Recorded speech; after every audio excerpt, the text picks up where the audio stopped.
Lecture series का नाम वजह बेवजह। आज हॉल में बिहार से कितने बच्चे हैं?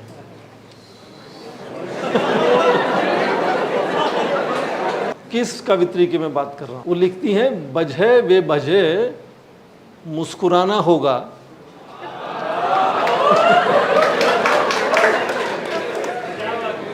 वजह बेवजह मुस्कुराना होगा, मैं खुश हूं ये सबको दिखाना होगा।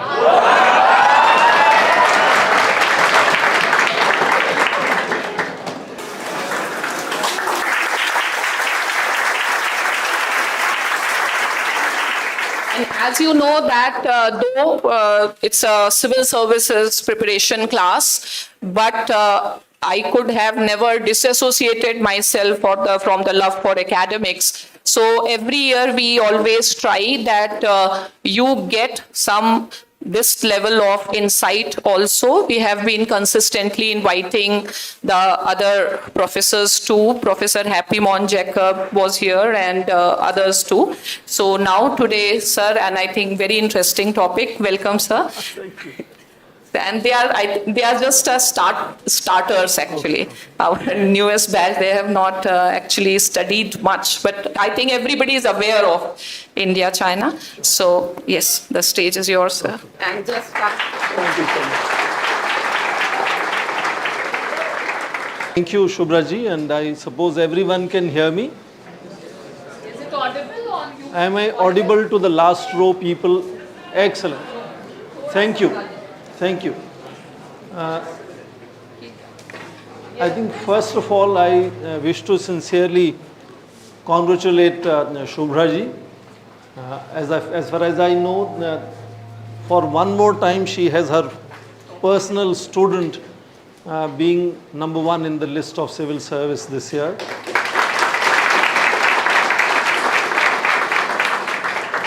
This academy also, other than only claiming number one, usually has large number of selection. Every year I am told 102 for this year, which is an extremely impressive achievement for any institution. And I am therefore lucky and feel happy to be part of initiatives that Shubhra ji takes. Satya Prakash is always in touch with me. First thing I should say here is let it not be a monologue from my side. At any stage, even if one of you wishes to say something, feel free. Just raise your hand. If I am not able to see your hand, just stand up and raise your voice. The idea here is that we are spending about an hour and a half together. You should definitely have a sense of having had some takeaway, having learned something from this discussion. सबसे पहले तो lecture series का नाम वजह बेवजह। आज hall में बिहार से कितने बच्चे हैं?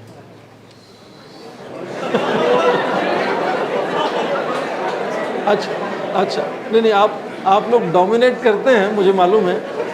अच्छा, मैं एक और सिलेक्शन करूंगा। सीवान जिला से कितने हैं?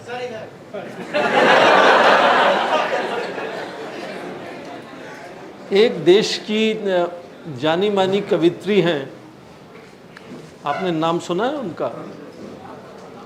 किस कवित्री की मैं बात कर रहा हूं? आलोक। दूसरा नाम बताइए। वजह बेवजह से मुझे याद आया कि उन्होंने एक बहुत अच्छी कविता लिखी हुई है, वजह बेवजह। वो लिखती हैं वजह बेवजह मुस्कुराना होगा,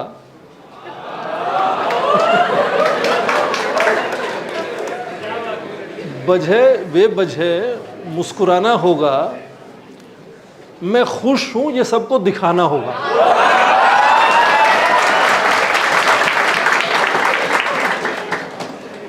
Those of you who missed it because we are speaking in Hindi, for no rhyme or reason, you should have a smile on your face, which also means keep your chin up and spirits high, because you will need that to contest civil services examination. And I think that also to some extent explains the subject we are discussing. Perception management is very significant for any rising powers like China and India. They have to be seen as successful, prosperous, innovative, powerful, influential. So कभी कभी देश भी बजाय बेवजह मुस्कुराते हुए नजर आते हैं और दुनिया में अब भारत सबसे बड़ी जनसंख्या वाला देश है. Sometimes I broadly, like an academic, I say 19th century is the time when in international relations we had to devise a term great powers. Because we had empires before that, but there was no expression of nation states being described as great power. Now, great powers was an outcome of steam engines and therefore fleets, naval fleets, which made it possible for European small states to go around the world and colonize the world. So they became great powers, driven by discovery of steam engine, naval fleets, colonies. Then we reached 20th century, we heard another term called superpowers. Now great powers were powers that could influence events around the world, and now superpowers that could influence events around the world multiple places simultaneously. And the key behind becoming superpower at that time was primarily nuclear revolution. States that had nuclear weapons were described, Russia, Soviet Union then and now Russia, and United States as superpowers. And that was driven by the key of nuclear energy. Actually, nuclear revolution was often much bigger imagination than what we achieved, because nuclear revolution was to transform every aspect of life. Like in ice age, everything was around ice. Copper age, anyone who had copper was supreme. In nuclear age, everything around life should have moved by nuclear science and technology, but it couldn't happen because the first thing in Second World War that pushed everyone to work on nuclear science was to build a bomb, build a weapon, and therefore it got extremely nationalized. So unlike sciences that were sharing knowledge around the world, intellectuals will speak to each other around the world, nuclear science became completely dominated by nation states, bureaucracies and establishments. And therefore sharing was not possible. What it means is that actual impact of nuclear revolution could not be achieved. It did not change our everyday life. For example, we will not have nuclear energy crisis if we were allowing nuclear technology to be shared freely. But why I am talking of steam engines and jumping to nuclear revolution? Because in 21st century, the key to success, influence, prosperity is people. People's power is 21st century key to success. And who has people? China and India have a lot of people. In fact, the country which is next largest, United States, is 1/4 of the size of either China or India. And therefore you see, all international organizations, all multinational corporations are increasingly being headed and controlled by Chinese and Indians. World Bank, for example, was always a US citizen, even now US citizen, but it's an ethnic origin, Indian ethnic person, who's now heading the World Bank. So people's power is going to be really the future, and that again makes China and India very significant, because these are two countries that have large number of manpower. And you have to empower that manpower with education, skill development. तो शिक्षा और कार्य कौशल से यदि हम उनको तैयार करते हैं तो जनसंख्या आपका जो है वो एसेट हो जाता है, और वो हो रहा है दोनों देशों में, चीन में और भारत में. Why I am bringing you here is to explain to you why contestation between China and India is inevitable. Because they are two extremely rapidly rising societies. Don't even look at them as nation states, because nations do not control what populations are capable of doing. Populations are transforming life the way we have understood around the world. I am talking of populations of China and India.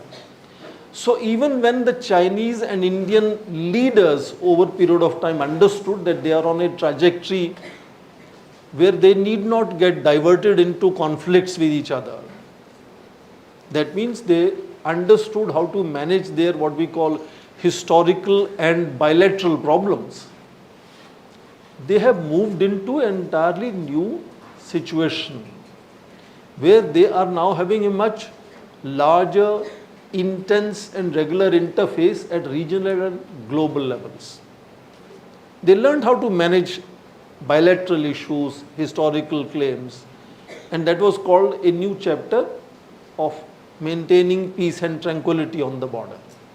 In 1988 December, Rajiv Gandhi had visited China, which is when this foundation of a new chapter called maintaining peace and tranquility on the border, meaning that we have differences, but let's first agree on areas where we can agree, we create an environment where then we can deal with difficult issues.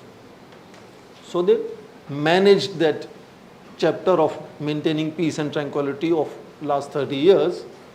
But in 30 years, both the countries have transformed completely. They are not the same as they were. To give you very simple statistics to understand the difference, in 1990, when they started this new chapter, India's GDP was around $297 billion and China's about $312 billion. So both roughly around $300 billion. You are in civil services, you are much better at statistics than I can be. Today Chinese are claiming to have 18 trillion, they call it 100 trillion, 1000 trillion yuan or something like that. But in English measurement, $18 trillion economy. China today is $18 trillion economy. India is about 3.5 trillion. So India has also grown 10 times compared to 300 billion to 3.5 trillion. But Chinese have really moved much faster ahead.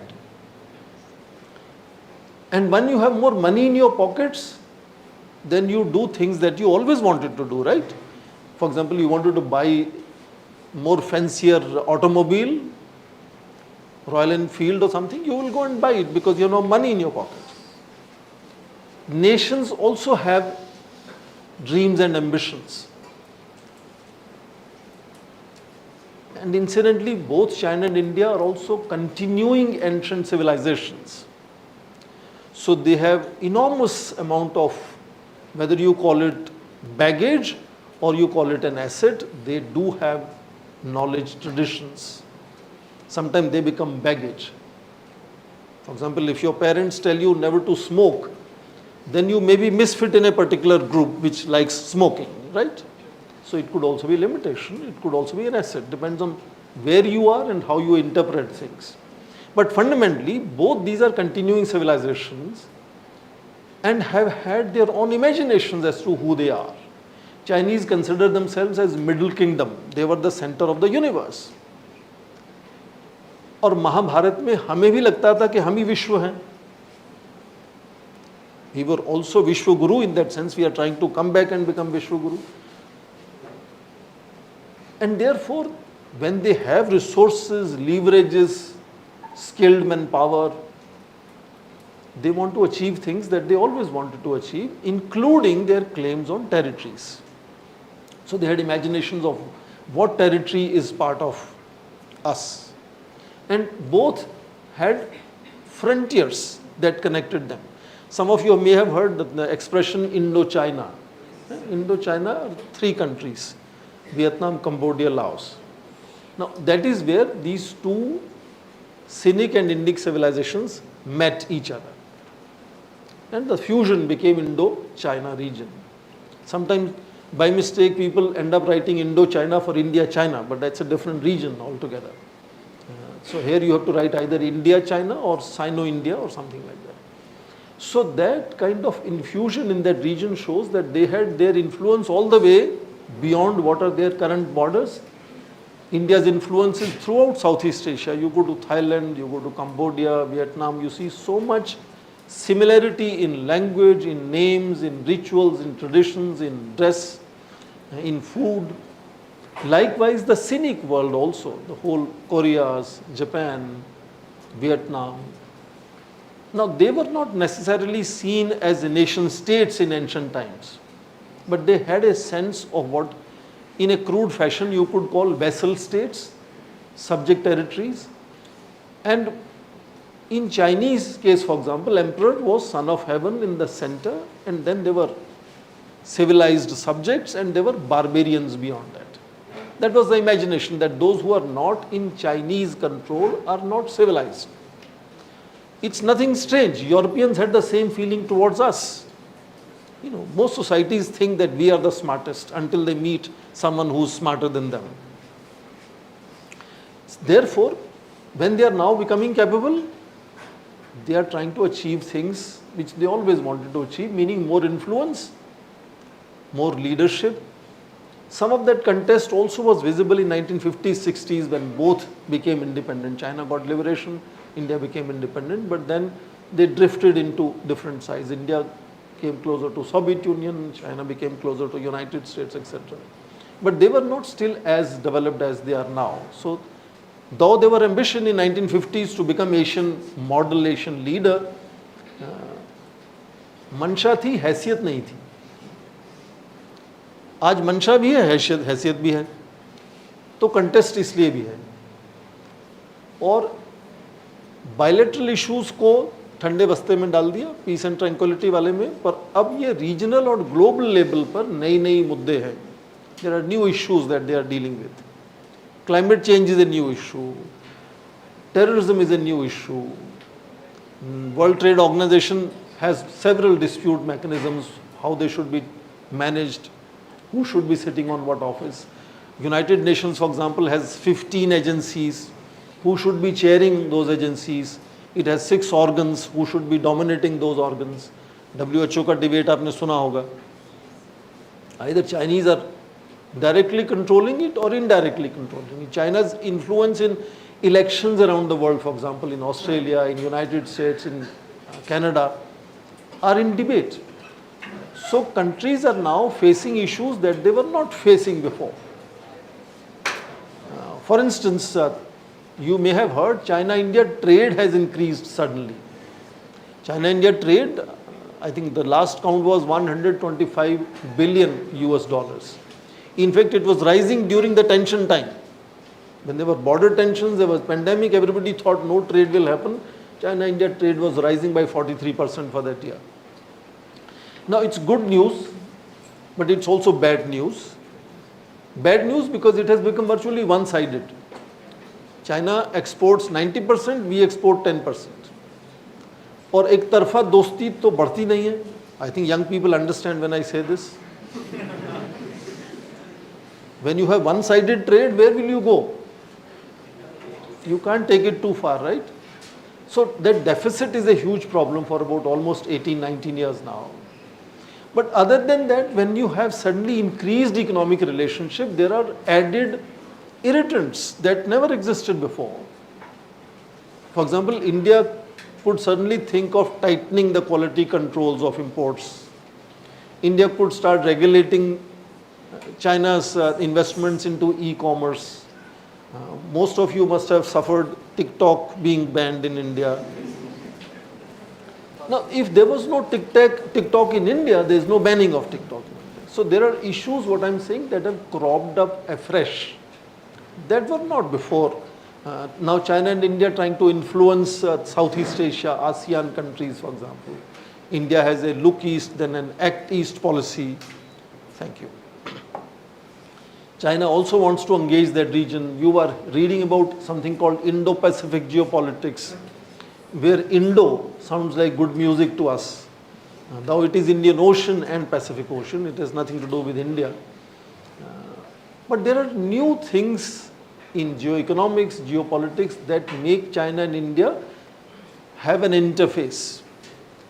I remember way back when Dr. Manmohan Singh was India's Prime Minister, in 2015 or so, April 2015, Wen Xiaopo had come, Chinese Premier had come here, and he had said that though we are meeting after a long period of 5 years in bilateral mode, they had met bilaterally 20 times. They had met multilaterally. So these leaders are meeting, Chinese and Indian leaders, for example, are meeting in July. There is a SCO summit. Then in August, there is a BRICS summit. Then in September, there is G20 summit. These are not bilateral meetings. They have nothing to do with bilateral. So they meet so regularly in other contexts, in other forums dealing with other issues, on which sometimes they have similar vision, similar ideas, similar assessment, similar strategies. Sometimes they do not have similar strategies and similar assessments. Now, if these were two small $300 billion economies sitting at their home not doing much, that interface will not happen. So when I started by saying बजे बेवजह मुस्कुराना होगा, तो ये जो गलवान में हो रहा है, जो हुआ है, ये अपने आप में it's a serious issue. But sometimes you hear people argue that even if you give Kashmir to Pakistan, it will not end the problem for India. Because problem is bigger. Problem is emotional, psychological, historical. They want to teach India a lesson. And they will not be satisfied even if you give them something. They like to do something more.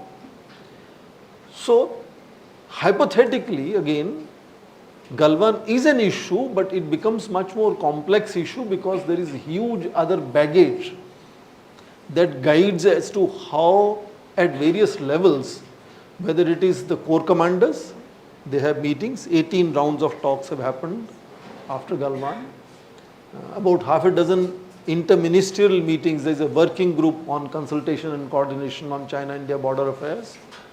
In fact, in last 3 months, the new Chinese foreign minister and Dr. Jaishankar have met thrice. Again, in multilateral meetings, they have bilateral by the side. So there is so much meetings happening. So there is no dearth of meetings. There is no dearth of desire to come and talk to each other. But very often they are seen talking at each other rather than talking with each other. Because they all have an imagination of being Vishwaguru. Now, if everybody in this room is Vishwaguru, then you can imagine the chaos. So the imagination and perception management. It is very difficult for any of the emerging countries to be seen as on the losing side, making compromise, making accommodation.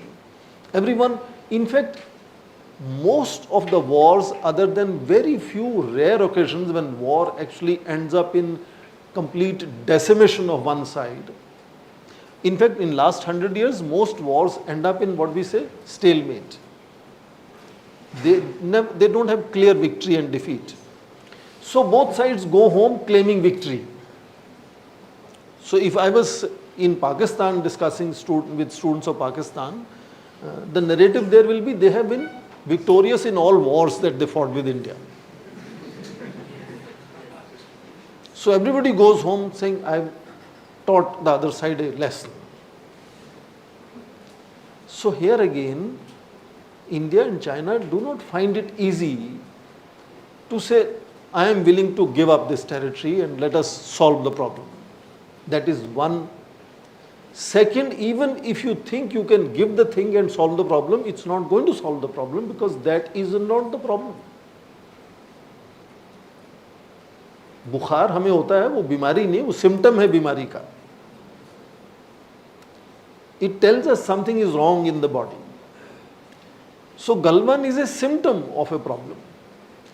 And the problem is deeper, of both countries having their self-imaginations as such that it seems to not allow them to have friendship. They are constantly suspicious of each other. They're constantly thinking if India is growing closer to United States, it is definitely to teach China a lesson, to contain China, to put some kind of roadblocks in the rise of China. Whereas Indian establishment will keep trying to explain in media that this has nothing to do with China. That relationship, if you read what Foreign Minister is saying, that India-US relationship, as he says, has been ticking on its own. Constantly, it has very little to do with China. But it's also hard to believe that it has little to do with China.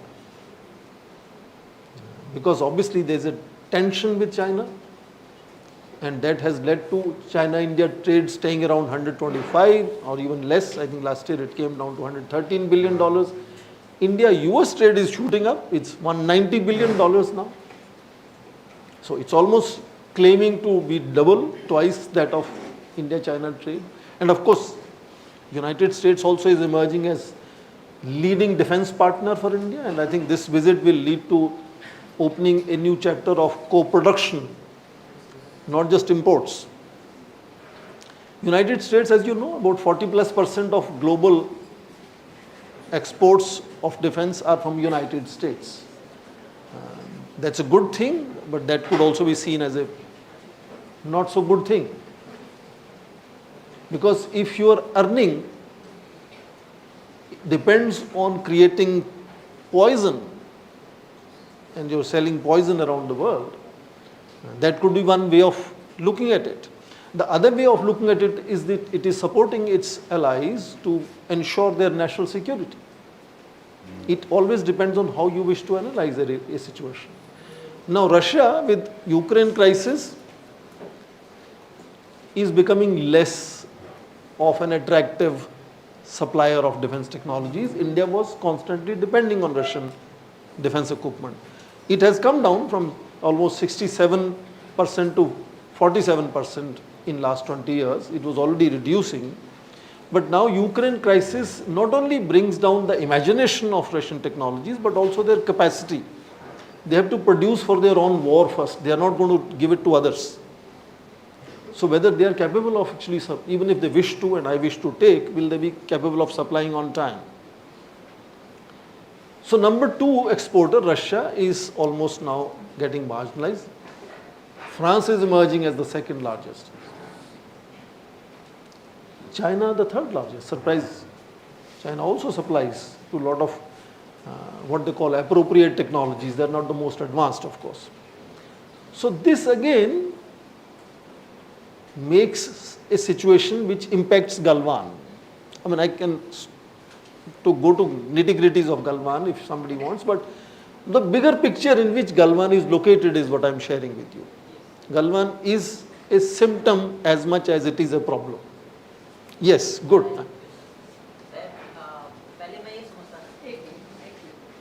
I love this. Somebody, now I know I am not speaking just monologue, but somebody wants to hear something. Earlier, I used to consider that India-China relationships can be good if we solve the border problem. I used to think in this way कि अगर एक बार ढंग से border problem solve कर देंगे, फिर तुम अपना काम करो, हम अपना काम करेंगे. But now you are saying that it is a kind of ego problem. Now we are facing each other at international level. So even if we solve the Galwan problem, even if we solve all the borders, उसके बाद भी problem continuous रहने वाली है. बिल्कुल यही मेरा मानना है. उसमें फर्क ये है कि जो तनाव सीमा पे है इस वक्त जिसमें आप देख रहे हैं, वो तनाव मुश्किल है. यदि ख़त्म हो भी जाता है, हाइपोथेटिकली मान लीजिए वो ख़त्म हो जाता है, तो कहीं और दूसरी कोई चीज़ निकलेगी उसमें, चाहे वो ट्रेड को लेकर हो या कोई दूसरी तरह के हमारे रिश्ते पाकिस्तान से कैसे हैं या नेपाल से कैसे हैं, वियतनाम से कैसे हैं, कोई ना कोई दूसरा बिंदु होगा जहाँ तनाव बनेगा फिर से. हालांकि सीमा सुलझ जाएगी, मुझे लगता नहीं, बहुत मुश्किल काम है. दुनिया की सबसे लंबी उलझी हुई सीमा है ये, longest disputed boundary on the planet Earth. And then of course it is not, sometimes I also like to say it is not a boundary problem, it is a problem of territorial sovereignty. The total area is 132,000 square kilometers. The confusion, 38,000 square kilometers in Aksai Chin area, western sector, middle sector around 5,820 or something square kilometers, then 90,000 square kilometers, largest in the eastern sector. So it's almost 2/3 of the size of Nepal. Now, should we call it a boundary problem where there is a little demarcation problem? This is a territorial sovereignty problem. And because both China and India were subjugated by colonial powers, we are obsessed with territoriality. Because we were never a territorial state until we became independent in 47 and 49. And we saw ourselves as territories for the first time. Otherwise, we were idea of India. Nilekani की किताब है ना एक, idea of India. तो territoriality से जो obsession है, that is why you had language in 1962-63 until every inch of Indian territory. Now imagine the size of India and China, and then you're talking of territory in inches. That is a preoccupation with जो संप्रभुता है उसका संज्ञान केवल भूमि पर अधिकार पर है. यदि आपको भूमि पर अधिकार है तो आप राष्ट्र हैं, संप्रभु हैं, नहीं तो नहीं है. कॉलोनियल बैकग्राउंड की वजह से तो वो टेरिटरी अपने आप में बहुत उलझी हुई है, बहुत बड़ी है, उसको सुधारना आसान नहीं है. फिर वो टेरिटरी है कैसी? Nobody lives in most of these territories, so there is no history, there is no folklore, there is no songs and music and some other signs of knowing whose cows were grazing and who was collecting taxes in what areas. So these are glaciers, tropical forests, mostly uninhabited. Very few parts of that boundary has habitation. That means it is difficult for either side to prove whose territories were these. And we had frontiers, as I said. So Mir of Hunza, for example, in Kashmir, could pay obeisance to Dalai Lama and could also pay obeisance to Raja of Kashmir. Flexible frontiers. They were not demarcated. So it's very difficult to demarcate. Even you hear an expression, line of actual control. Yeah. So there is line of control with Pakistan because we know where it is, other than minor confusions which are almost intentionally created. Line of actual control is a notional line. There is no line. It's imagined. Alexander Wendt talks about imagined communities, right? This is the imagined line. Both have their imagination. It's never delineated. Forget about demarcated. It's demarcated to sambhav lagta nahi hai. So it's a notional line which is called line of actual control. It was denied by India for long. Nehru, Chow En-lai first used this expression of line of actual control, and Nehru said, this is not acceptable. There is no line of actual control. This territory belongs. In fact, Nehru used to say, we don't have a border problem, because he thought, I know where my border is. In 1993, there was an agreement signed of mutual confidence buildings on the line of actual control in the border regions. That is where line of actual control came to be first coded on a document. But उसी में document में ये भी लिख दिया, they wrote in the same treaty that this would not prejudice the understandings that both sides have on the borders. That what their imaginations are, this word LOAC is not going to impinge on that. Same word was used in 1996 agreement. So this in that sense has become a kind of an acceptable term to say line of actual control. Even on that imagined line of actual control, there are about dozen places, dozen points on that imagined line where there have been known confusions. Galwan is one of them. 1962 also there is a story about Galwan, if some of you want to read it about it. How Galwan was also central to 1962 eruption.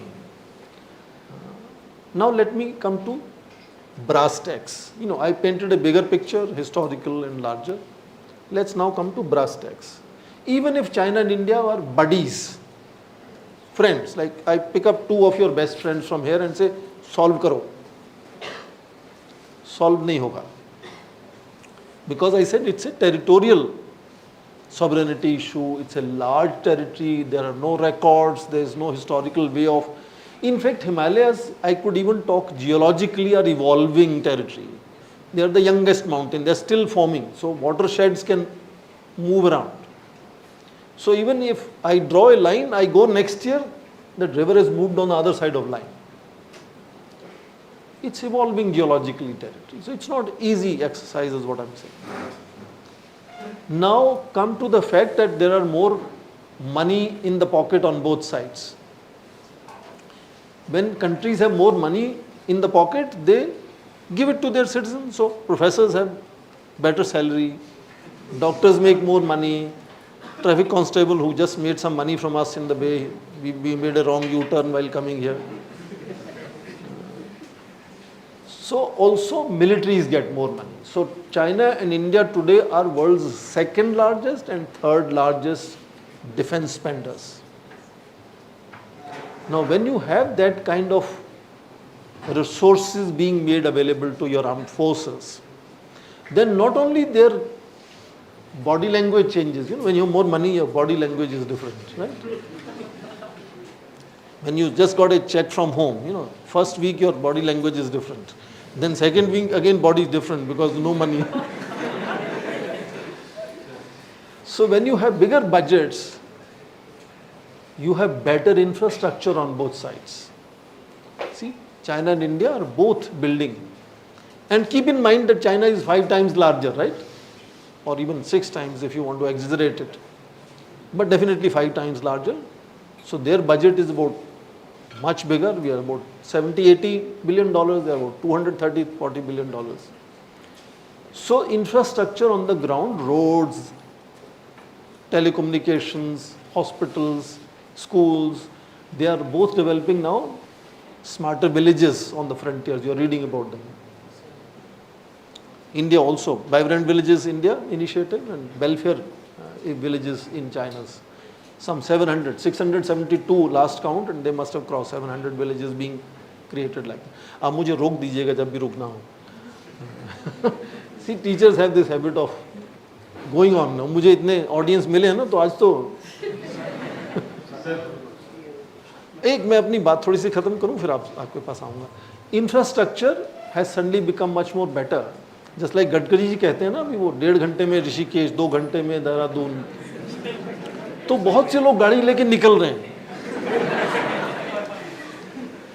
तो वैसे ही infrastructure बेहतर होने से equipment भी बेहतर है. जो पहले टेंट लगाते थे अब सेमी परमानेंट फिक्सचर्स कर देते हैं. तो ये मोबिलिटी जो है दोनों तरफ से और चीन की तरफ से ज़्यादा क्योंकि उनके पास ज़्यादा पैसे हैं.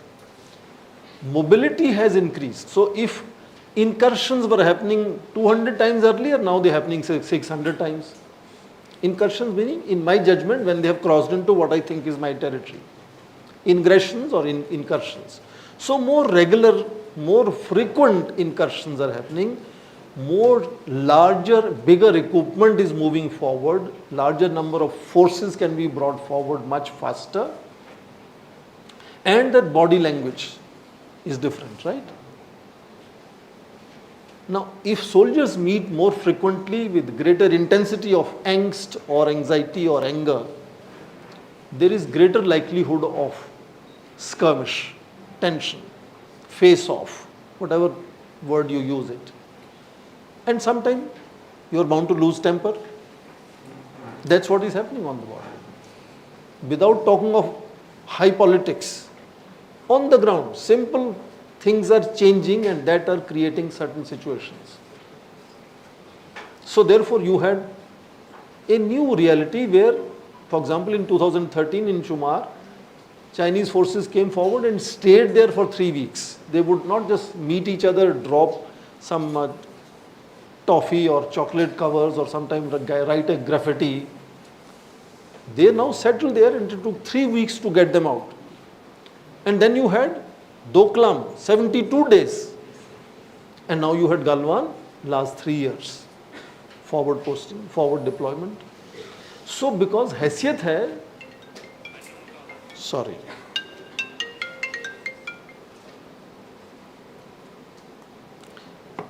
So frequency and intensity and the size of incursions and that itself is leading to tensions.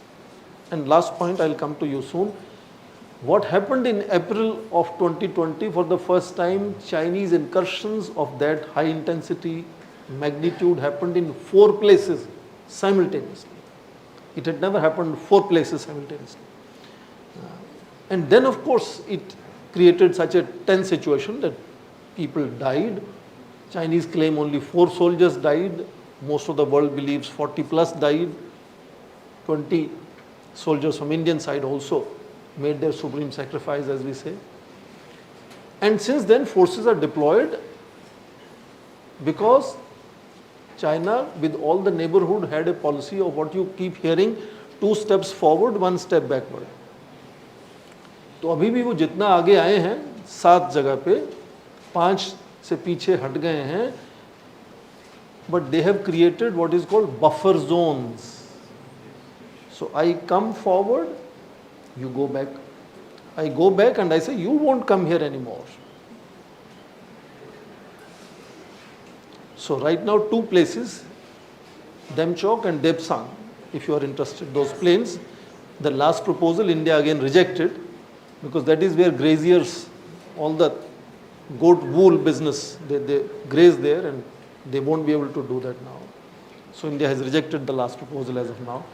But 5 places, south of Pangong, we had a huge advantage because India in August of 2020 had moved forward. Boldo was now in direct hit of Indian forces on Kala Top and Hat Top.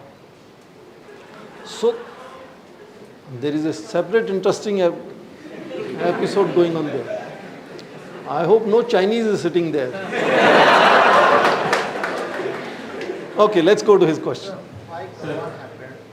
Use mic. Intention of China behind that. Sir. What happened? Why happened Galwan? Why Galwan happened? What is the intention of China behind that? And the whole world is facing COVID, and I think in newspaper I read China want to divert from COVID to border issue. This is my question. Why Galwan happened?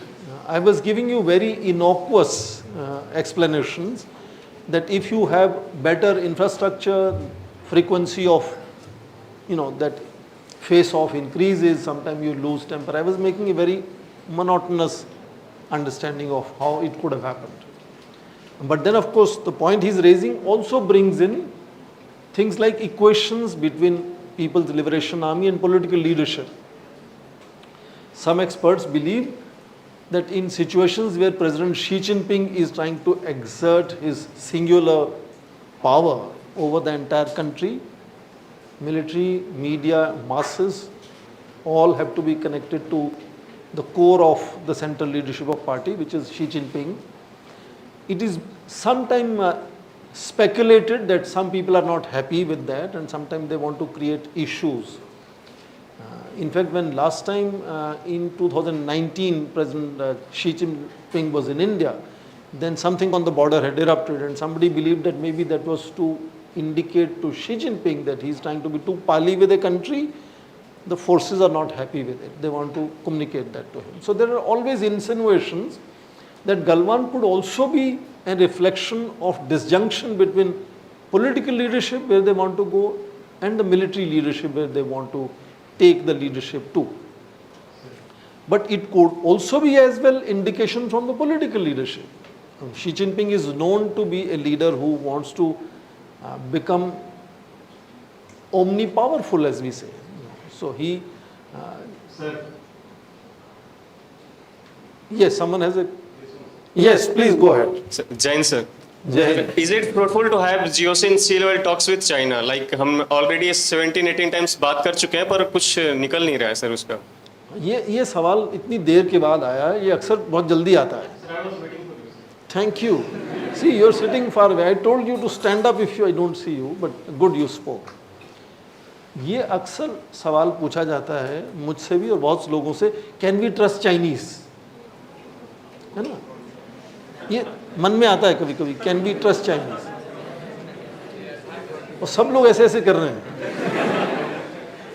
But यदि मैं Chinese class में हूं तो वो मान लीजिए क्या पूछेंगे। एग्जैक्टली, ठीक है। तो ये सवाल जो है वो दोनों तरफ से आ सकता है। और एक अंग्रेज फिलोसोफर कह गए कि in international relations there are no friends and enemies, a permanent interest, they guide you what to do with each other. So right now, for example, when you hear the official line we take is that until border is resolved, relations are not normal. But सब कुछ तो normal ही है। Foreign minister 3 महीने में 3 बार मिले हैं, trade भी चल रहा है, मैं अगले हफ्ते चीन जा रहा हूँ, वापिस आऊँगा।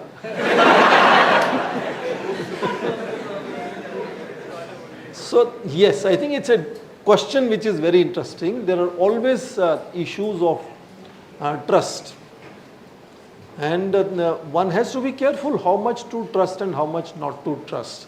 And Galwan definitely has undermined that sense of trust, because as he was saying, it happened in middle of pandemic, and many people in the world believe that China was the source of beginning of coronavirus 19, and that it was taking advantage of. India was now getting into lockdown. It was lockdown period, if you remember June. Na? So India was tackling with a situation at home for which many people believe China was responsible, and China was sending these forces moving forward in that difficult time. And that is why India stood up. In fact, entire neighborhood has noticed it very carefully. India is the only country that has stood up and deployed forces which sometimes are estimated either 50,000 or even 120,000, depending on how these calculations are made, which is a huge commitment a nation has to continue that for 3 years. So sometimes we say, since China believes that 2 steps forward, 1 step backward strategy is not very effective with India, they now using another strategy of staying power. Who will blink first? किसके pocket ज़्यादा गहरे हैं, कितने पैसे हैं ज़्यादा, कौन ज़्यादा देर तक।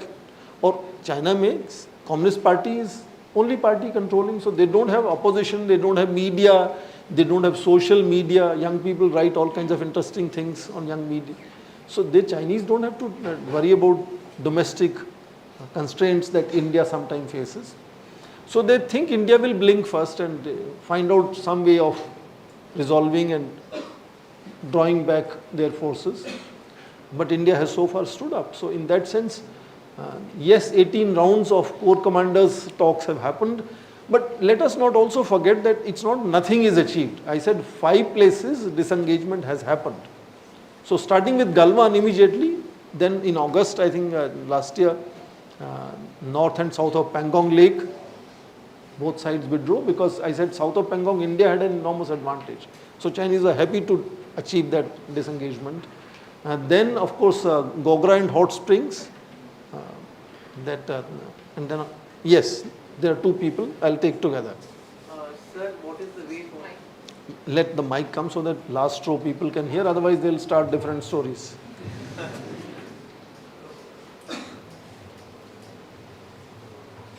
What is the way forward?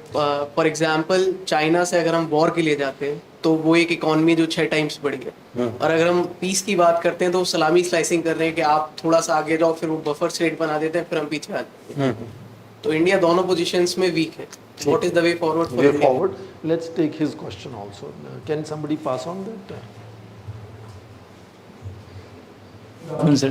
Sir, from my limited knowledge, I used to think that the main reason behind the conflict of India-China is natural resources or ideological hegemony. Like Sangh River, China can utilize only 20 to 30% of water. In India, Brahmaputra, India used to 40 to 50%. But now, sir, I'm very confused that if I'll have to summarize 4 to 5 points, like what is the main conflict or main reason of conflict behind India and China relation? Sir, what was the... Okay. So as Galwan issue is concerned, sir, do you come up with this conclusion that the role of contention is not only because of the frontier issues, but also because of the overlying interest in the economic forum? Yeah, sure. I think एक यहाँ student ने बहुत अच्छा कहा था, ego problem है, किसी ने कहा था इधर से, हाँ आपने कहा था कि ईगो का प्रॉब्लम है। तो बहुत साधारण तौर पे इसको कहा जाए तो बहुत ही कैरिकेचर या स्टीरियोटाइप कर दें तो हाँ कह सकते हैं कि ईगो का भी शायद प्रॉब्लम है ये। हालांकि उतना आसान नहीं है उसको समझना। It's not just simple ego issue, there are deeper contentions that both have. I will come to, you have seen your hand. तो पहले तो वे फॉरवर्ड क्या है यहाँ?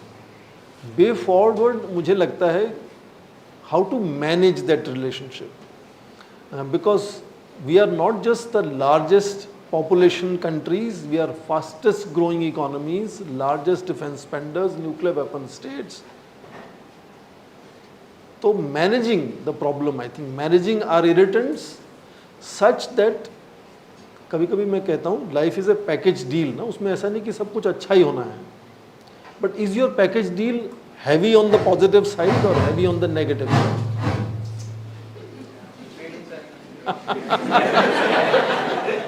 I didn't say that. क्योंकि मुझे अभी बॉर्डर क्रॉस करना है। So there are multiple pulls and pressures on both sides in that sense. You know, economic rise is an issue. Some time ago, China's claimed for some part of Arunachal Pradesh territory. Ji. Sir, it is happened by the Brahmapur water reserve, and if not, sir, what reason might be behind it? Is point according to Water is very significant element of bilateral relations because there is a major river which when it enters India it is called Brahmaputra, Sangpo when it is in Tibet. In 1994 there was a scholar Homer Dixon, Thomas Homer Dixon. He gave a thesis saying that all future wars will be driven and triggered by resources, resource conflict.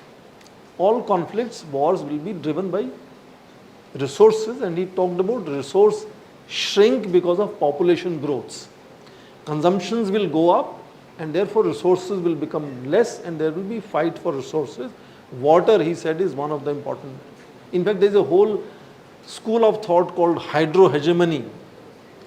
हाइड्रोपॉलिटिक्स भी शायद आपने सुना होगा. So water is a very important source for any rapidly developing. जैसे energy की बात करते हैं ना, पेट्रोलियम की हम इंपोर्ट करते हैं, we are so much dependent on imported oil and gas, but imagine all of us can survive much longer without oil and gas. We can survive much lesser time if there is no water. So that water sharing between China and India has been an issue. There are all kinds of suspicions of China building dams. There was also theories about, speculations about China trying to divert, that Sangpo river to add it to other rivers in China.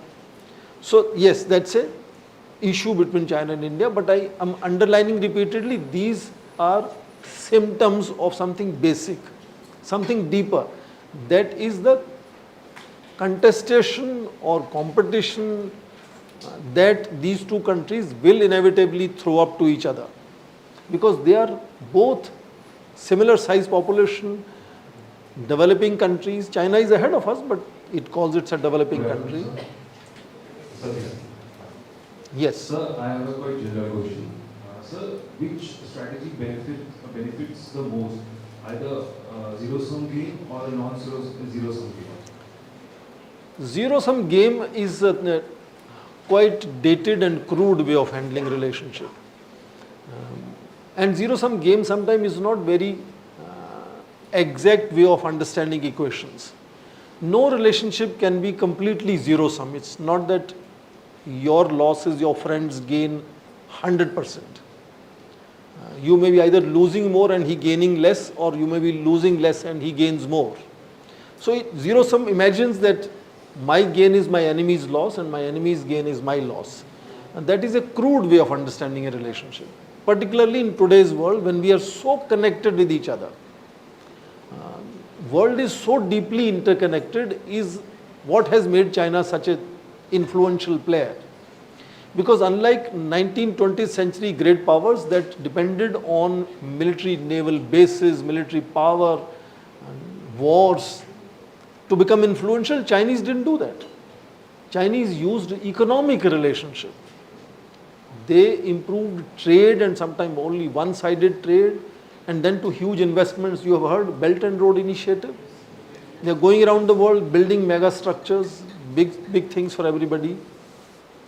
So Chinese learnt this new trick that if you make other countries interdependent with you, then they are less likely to do things to destroy you, because in China's destruction is everybody else's destruction. So let us say China breaks into 20 pieces tomorrow and becomes a sort of bankrupt economy. Imagine how much rest of the world get impacted. For 15 years, China is the world's largest trading country. Other than about a dozen countries, all countries have China as their largest trading partner, not United States. So it built itself in such a fashion that most nations see their prosperity connected to Chinese prosperity. So even with India, for example, there's a huge e-commerce, a huge amount of infrastructure building in which Chinese companies are involved. Not just social media, which of course we banned many apps. So Chinese tried new methodology, and what made new methodology work very well, because the whole world was shifting away from core focus on military strength. When we talk of power in international relations, it surrounds around military power. That is the core. You have to be a very strong military power. But you have heard this name of Joseph Nye. He's been talking about soft power, smart power, sharp power. So power can be utilized in many other ways. That is why Vishwaguru, that is also soft power. If I can convince others to work for me without putting gun on their head, that is a better method. So the whole world was shifting away from, because of 2 world wars partly, but overall world was shifting from too much focus on just military power to what we call comprehensive national strength, and Chinese focused on comprehensive national strength. So sometime I say in 70s, when Germany became a great economic success story, or Japan became a great success story as an economy, they were not called superpowers, or they were not called great powers, because at that time focus was totally on nuclear weapons. We used to see movies like Nuclear Armageddon. We had doctrines like mutual destruction, mutual assured destruction doctrines. So nuclear weapons was only main source of power, and if you were also prosperous society, that's okay, but that doesn't make you a great influential power. But by the time discourse shifted to comprehensive national strength, we started shifting from geostrategic to geo-economics as the determining factor. So geopolitics guides India, for example, to become part of Quad, but geo-economics also makes us part of BRICS. So as this drift was happening from geostrategic military focus to geo-economic focus, economic power became an important component, not the sole component, but the important component of what makes a country influential. And that is the moment from 1990s, China was growing as a great, bigger economy. And they started using that by building trade and by building investments. So now, after 10 years of Belt and Road Initiative, Xi Jinping is announcing more grandiose ideas, what he calls Global Development Initiative, Global Security Initiative, Global Civilization Initiative. So he's now building on that economic interdependence that has been built over years to emerge as a very, very influential power. And there are estimates that by 2030, when India is supposed to be third largest economy by crossing Germany and Japan, China would have crossed United States and become world's largest economy. Effort in United States case is to make sure that China does not become larger economy than United States. That is why it is trying to deny China technologies, semiconductors particularly. Yes, please. Sir, what China gains from following the policy of salami slicing? Means no country now do it nowadays, and they can do the same by using the soft power, not by this hard power technique. Let me take the other one also. Yes, please. हाँ, इनको दे दीजिए mic. In Dr. Kanwar Chema's show, you talked about the Indo-Chinese relationship, Indian-Chinese relationship with respect to growing India-US relationship in the White House towards the most consequential relationship in the era.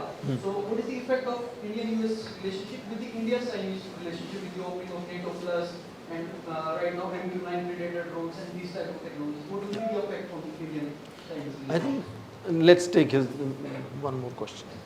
Also, sir, good afternoon to you. Sir, we know that there exists a long issue in China and with India also of Tibet. Tibetan factor is also there. So, sir, according to you, what impacts does this Tibetan independence movement made here and also in the relation between India and China? And can it be a road ahead for the solution? Tibet is a very important lever or a card that India has. Because Tibet is a very, not just strategic issue, it is a strategic issue, but it's also a very emotional issue in China. And we have the most revered Tibetan leader here in India. We have government in exile. And we have 100,000 officially Tibetans as refugees in India. But it also depends on when and how one wishes to use that card. How capable one is of using that card. So when from, let me just finish. When from early 90s we started talking directly to Chinese leaders, then the Tibet issue became relatively sidelined. It was not used very often to put China in sort of a certain bad light or use that card as much as we could have used. So in that sense, yes, Tibet is a card which can be used, but it's not being used because India is talking directly to Chinese leaders. But you would remember, as and when India wants to use, it can. So during last 3 years of tensions, there are indications that the Tibet card is again in display. We had something called Establishment 22, which is later also called Special Frontier Force. Special Frontier Force became little more visible now in last 3 years.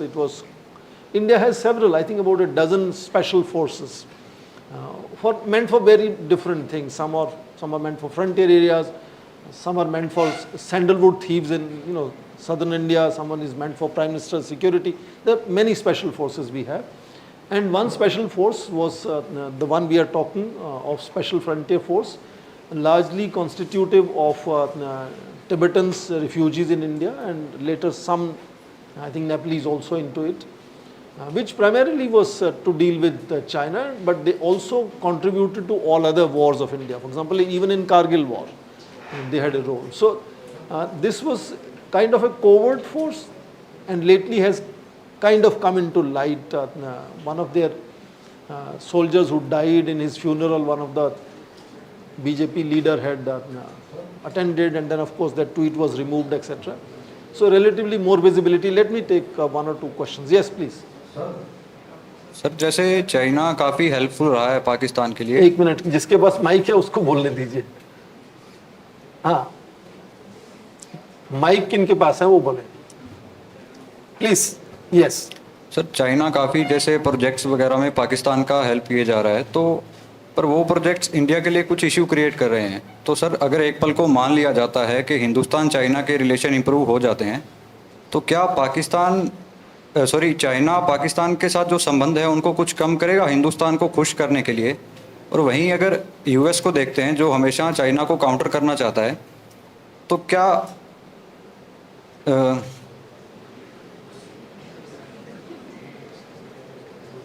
India China के गहरे संबंधों को देखकर US का क्या stance रहेगा? क्या वो पाकिस्तान को फिर से पहले जैसे सपोर्ट करेगा या नहीं?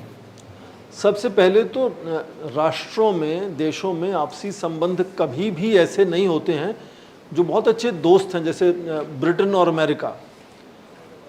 देशों में हमेशा कुछ ना कुछ मुद्दे अड़चन वाले, इरिटेशन वाले हमेशा रहते हैं. तो मान लीजिए कि हाइपोथेटिकली आपने कहा कि भारत और चीन के संबंध अच्छे हो जाएं, तो क्या वो चीन पाकिस्तान से अपना पल्लू छुड़ाने लगेगा, जब कुछ अपने रिश्तों में बदलाव लाएगा? ला सकता है, भारत को खुश करने के लिए कर सकता है ये। ठीक उसका उल्टा आज हो रहा है। पाकिस्तान की जीडीपी अभी तो शायद और कम हो गई होगी, पर मैंने जब लास्ट पढ़ी तो करीब 280-90 बिलियन डॉलर थी, और चीन 65 बिलियन डॉलर के इन्वेस्टमेंट कर रहा है। मान लीजिए आपका मंथली जो पेरेंट भेजते हैं आपको 10,000 है, और आपने मुझसे 11,000 कर्जा लिया है, तो वो मतलब कर्जा देने वाला पुनर्जन्म में विश्वास रखने वाला होना चाहिए कि अभी नहीं तो अगले जन्म में।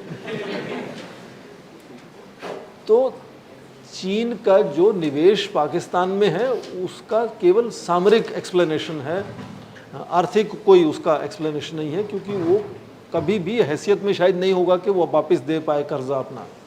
तो चीन इतना निवेश क्यों कर रहा है पाकिस्तान में ना?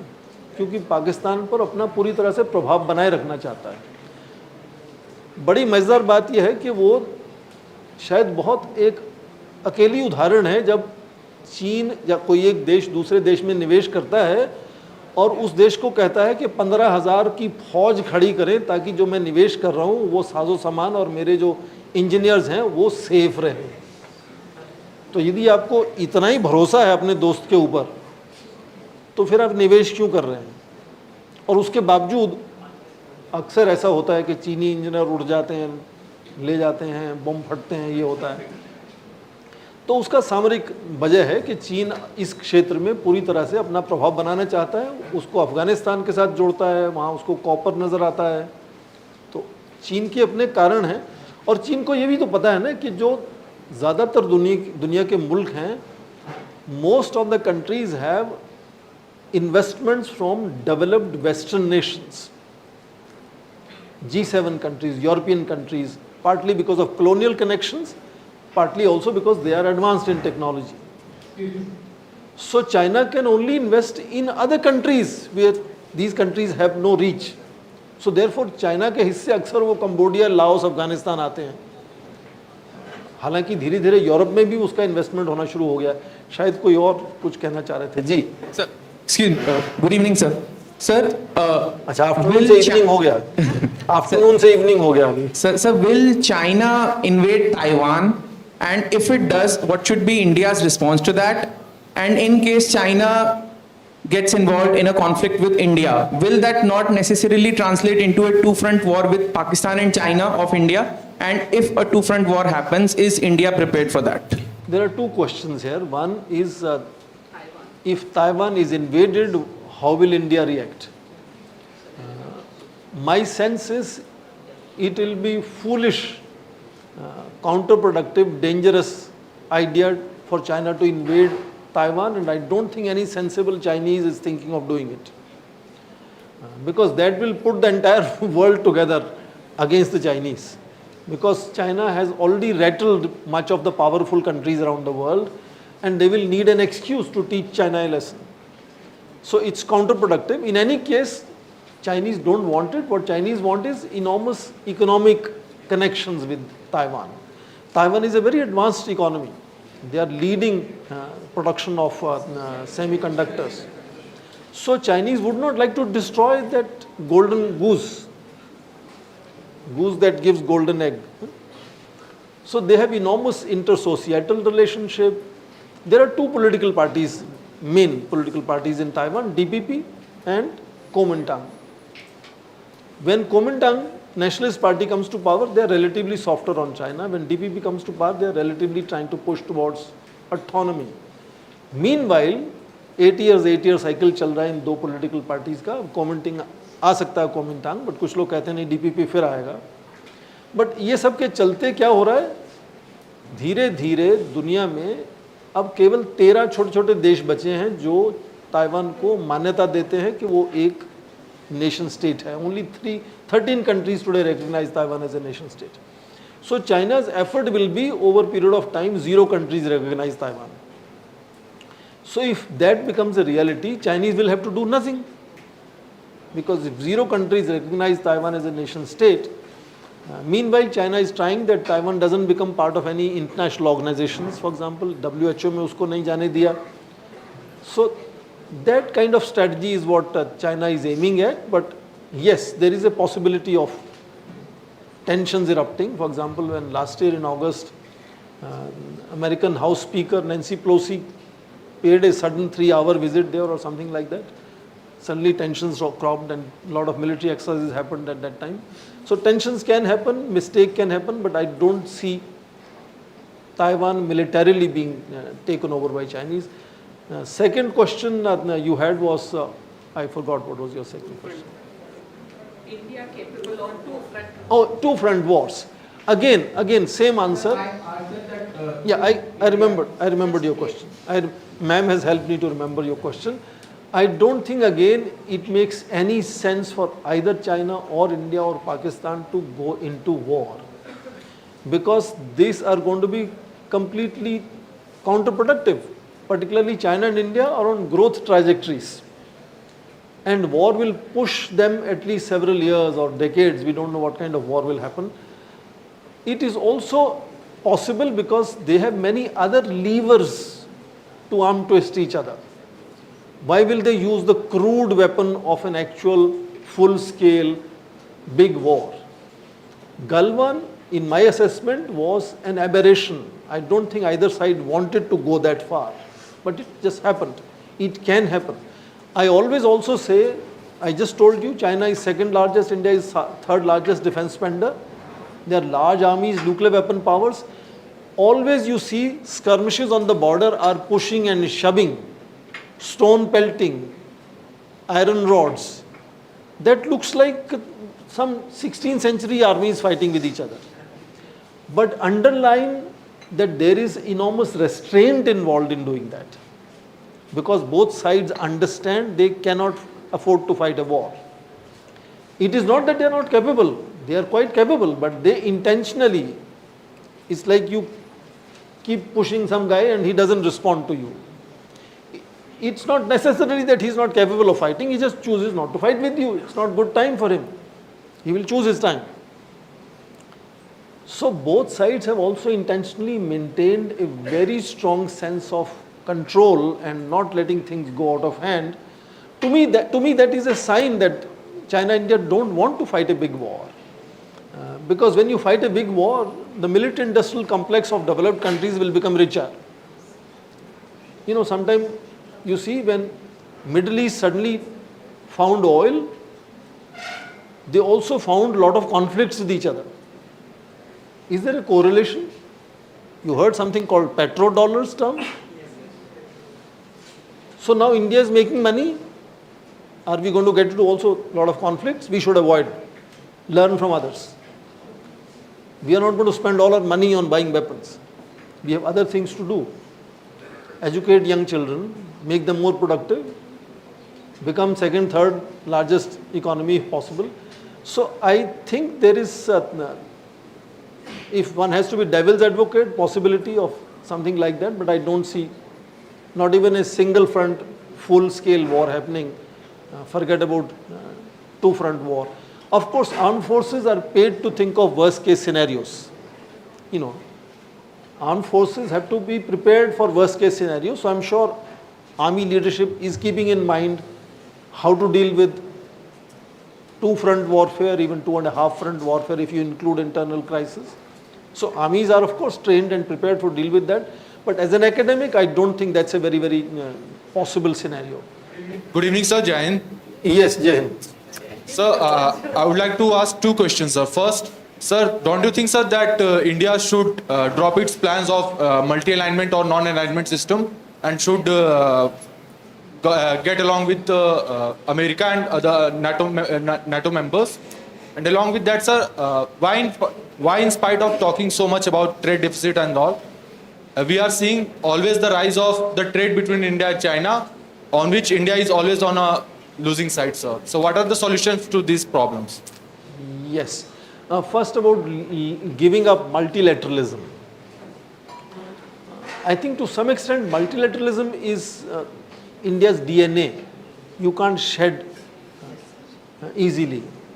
Why? Because You have heard about unity in diversity mantra? Because we are so diverse ourselves. We are so used to, in this room I am sure there are about 25 languages that people can speak, or maybe more. And it doesn't disturb you if somebody in the back row is talking in Tamil and somebody next door is talking in Bengali. It doesn't disturb us at all. We are so comfortable with that. We are used to it. Because we have seen, we have lived in that reality of multicultural, multi-ethnicity, multilingual, multi-religion, everything multi. So therefore with multilateralism we are perfectly at home. Some other country without naming may not be comfortable because they are monolithic. They are only Han Chinese.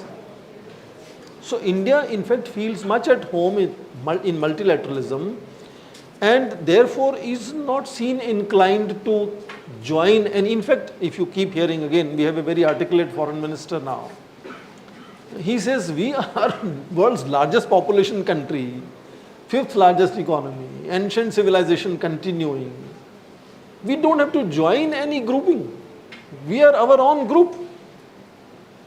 We are as big as a group and we can make our own groups. So we have moved now from non-alignment to multi-alignments in terms of building relationships and partnerships with as many countries as possible in as many sectors. Interesting example I always give is Middle East. In Middle East, countries that don't talk to each other talk to India. Iran, Israel, UAE, Saudi Arabia, they are all engaged with India. That is how when President Joe Biden wanted to create a second Quad, after Indo-Pacific Quad, he created a West Asian Quad. He put India into it. India is not a Middle Eastern country, but he saw that India is a country that everyone in the Middle East talks to. So I think multilateralism is very integral to us. Multipolarism is power driven, multilateralism is norm driven. And then there is something called minilateralism, which is fixed period, objective driven. 6-party talks like. So I don't think India is kind of joining either G7. We are always invited to G7. Indian Prime Minister is always invited to G7. He sits there. Now India is president of G20. Yes, please.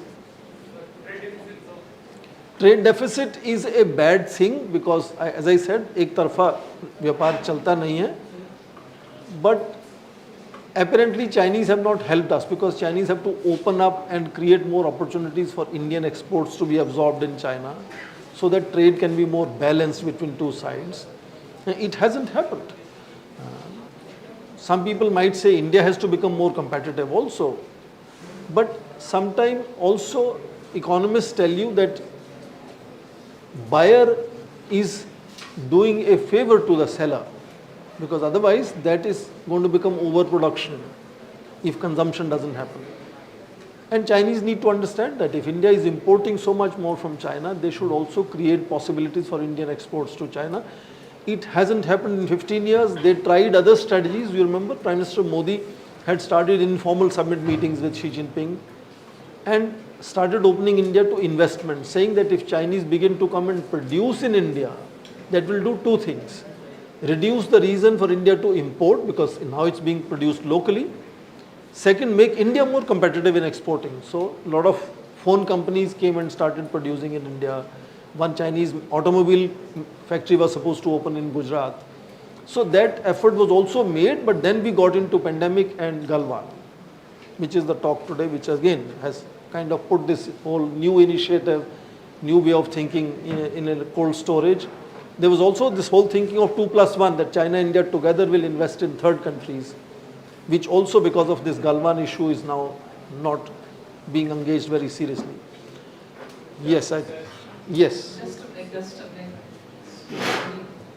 Encourage, I can see your enthusiasm, but I want that we should hear sir more, because maybe he wants something, he has something very special in his store, certain ideas which we should not miss. So the questions will keep on happening, but I would like let us, sir should take the lead and let us know. And also, like, if you can give insight for these students that in future, what should be the relevant questions we should be asking in sense, what are the things we should be looking for if we are trying to understand India-China relations? What are the areas we should not miss the sight? Fine. And sir, I think we would like to hear more from you now. Okay. But with your permission, I think these two can say, and then I'll speak a little longer.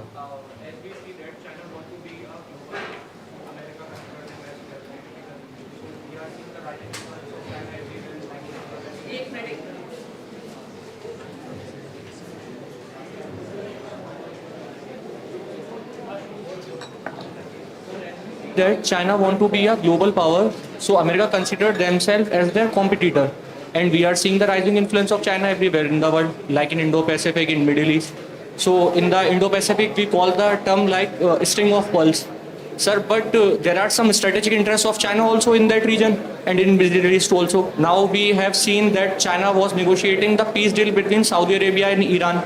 And they have recently met with the Palestinian Prime Minister. Got your question. So, sir, I want to know that is China a real threat to India? Like you said, we don't want to go in a war sense.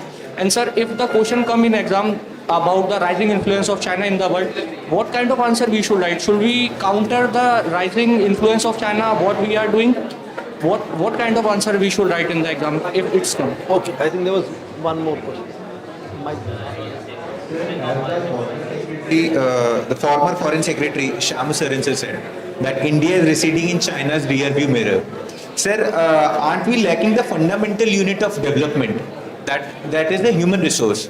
पहले China ने अपनी human resource पे development किया, वही उसी के कारण उनका मैन्युफैक्चरिंग हमारे से 4 टाइम्स ज़्यादा है. उनका एजुकेशन फॉरेन इंस्टीट्यूशन उसमें आते हैं, हमारा फॉरेन इंस्टीट्यूशन मतलब हमारे इंडिया में फॉरेन इंस्टीट्यूशन नहीं आते, इवन स्टूडेंट्स अब्रॉड जाते हैं. वहीं अगर हम बात करें सर फार्मास्यूटिकल्स के सेक्टर में भी, तो इंडिया इज दो लीडिंग, बट वहीं काफ़ी केसेस आ जाते हैं, रिसेंटली न्यूज़ में भी था. तो और आपने सर एग्जांपल दिया यूएस एंड यूके के रिलेशनशिप का, तो will India and China ever set this example, and if not then why, and if yes then how? Very difficult objective type questions. Let me just say a few things now. I think Shubhraji is asking me to say what are the areas you should be carefully watching, looking, that are interesting for you to look at. Broadly, no, I think we'll. Broadly, you notice that India is growing closer to United States, right? So that is a relationship to watch. And how far that is driven by China? How is China viewing that relationship? Because Chinese are very carefully, meticulously watching what India is doing with the United States. What are the new equipment India is buying? For example, we are now buying drones, for example, or buying UAVs from the United States. So what is the kind of technology that is coming to India, whether it is a license production or it is a technology transfer, it is a sharing of blueprints of technology, or it is only giving spare parts to assemble? And how is India building what is called Atmanirbhar Bharat, Make in India ideas? You see this whole list expanding, almost 800 plus items now which are not going to be imported, is what Defense Ministry has put a list now. Now, what are these technologies which are going to be produced locally, and are they going to be kind of blended with technologies that are coming from abroad? Because idea of Make in India is to shift from Make in India to Made in India, just like Chinese did. Chinese first were producing for everybody else, and then they started producing their own competitive brands. In fact, the entire problem that United States has with China is this: as long as China was producing, manufacturing things for United States, and United States without providing labor, land, electricity, all inputs into that production, they were just designing things there, Chinese are producing, and Americans were making profit. That arrangement was fantastic, and that made China such a big economy. And then China started producing its own brands. Now, when these brands start competing with European and American brands, that is where the clash begins. So that is why America wants to deny China advanced technologies, access to advanced technologies. In fact, the same thing was happening during Cold War. There was something called COCOM, which was supposed to deny Soviet Union and Eastern Bloc advanced technologies from Western countries. So West and United States thinks they are at the frontiers of technology and they can provide access or deny that technology depending on whether they see you as an adversary or partner. India has not become an alliance partner, but India is quite a close partner. Our major defense partner, India is called. But even with India, US has been very cautious in transferring technologies. Now there is a talk of joint production of engines, aviation engines. That could be the beginning of co-production. Whether that is going to be licensed production like Soviet production in India, or it's going to be technology transfers, that is also going to be seen. And how that shift of India, by standing on its feet, staying neutral in Ukraine crisis, staying vocal about not listening to United States and buying oil from Russia, and still growing the proximity with United States on its own terms, how is that impacting the relationship with China? How is that impacting relationship with Pakistan? For example, Pakistan has already become less attractive for United States. United States doesn't see Pakistan as a very reliable or desirable ally anymore, because relationship with India has completely transformed. And therefore, in fact, India was always the first choice for America in South Asia, but because we stood non-aligned and we said we will not be aligning with anyone and we'll have our own non-aligned movement, is why America had to choose Pakistan and make Pakistan part of what was called Baghdad Pact and later called CENTO, Central Treaty Organization. But those treaties did not work. So look at sometime interesting comparisons of how after Second World War, United States created NATO, North Atlantic Treaty Organization, to handle Soviet Union's threat in Europe, but also created SEATO, Southeast Asian Treaty Organization, and CENTO. So deal with Southeast Asia and West Asia, led by United States military alliance. But SEATO-CENTO did not function because these regions were not all Christian societies. Middle East to some extent was still cohesive but not Christian. Southeast Asia was completely whole range of religions and cultures. So that military alliances did not work. So United States instead did two things.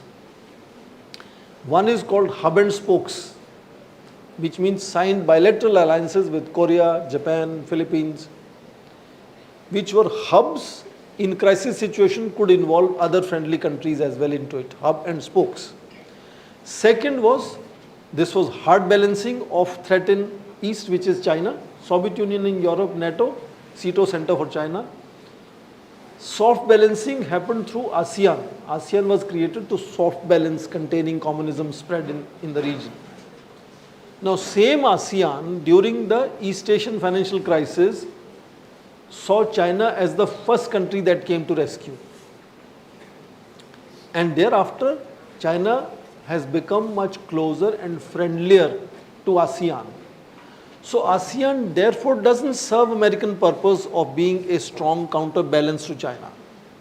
Despite all the claims and clashes in South China Sea that some of the four Southeast Asian countries have claims on South China Sea that China denies that they don't have. Despite that, the ASEAN has never stood up together against China. In fact, ASEAN has China as their largest trading partner now. So once ASEAN is no longer what we say the bulwark of United States to counter China in the region, they have started now creating quadrilateral security framework. So instead of having smaller 10 countries working together as a collective to deal with China, they now have 4 major countries coming together: Australia, Japan, India and United States, creating Quad to deal with restraint on China. Now India is the only country which is not alliance partner in quadrilateral security framework. Australia and Japan are alliance partners of United States. ANZUS treaty, New Zealand, US, Australia. And India was not comfortable in what, there are two documents to understand India's approach to Indo-Pacific. Whether Indo-Pacific formulation will contain China or not. One is the Shangri-La dialogue speech of Prime Minister June 1st, 2018.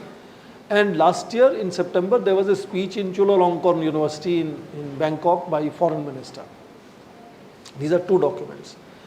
Fundamentally, India said two things. One, we will not see, or we will make sure that Indo-Pacific does not become militarized.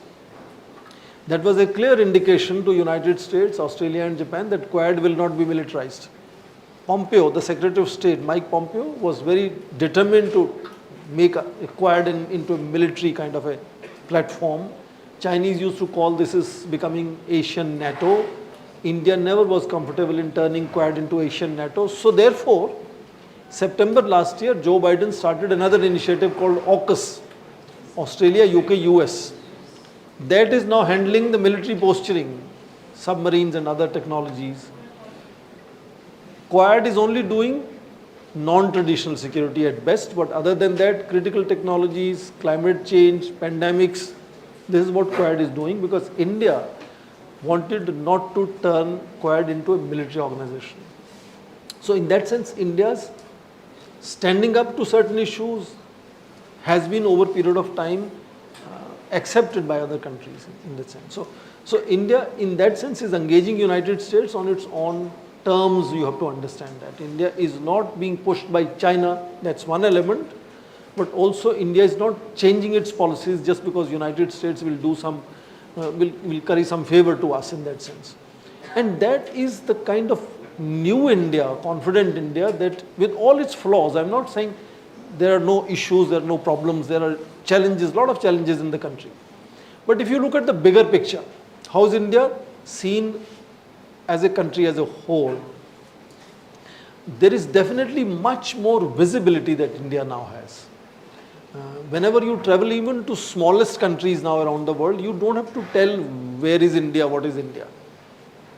Most people around the world now are aware of India. India is also now being repeatedly highlighted as the fastest growing economy among the G20 nations. India is pushing now to make Africa join the G20. That is what is going to be India's contribution to G20 structure. Add Africa, because yes, Africa is another, you should also be carefully looking at Africa. Africa is going to be the growth story of 20th century. Second half of 20th century, if you find a job in Africa, go there. That's where all the money is going to be. 2050 onwards, the growth story of the world is going to be led by African countries, because demographic trends are such. They will have young populations. India now has the young demographic dividend. That's why India is growing faster, because young people are productive, ambitious, aspiring young people, as we say.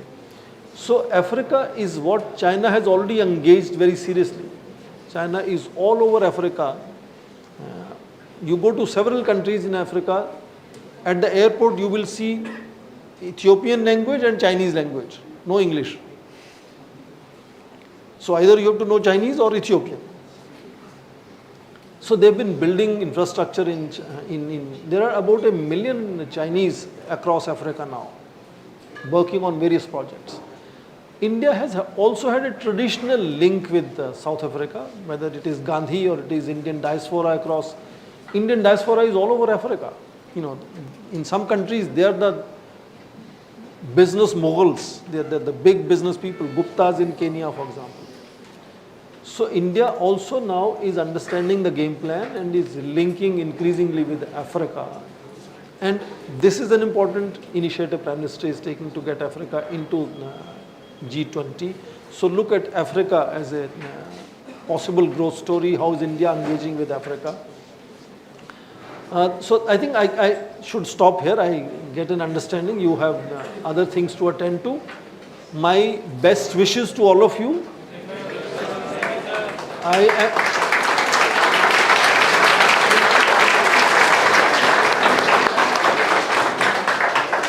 So sometime next year we will know which were the 100 out of you or more who made it into the final list.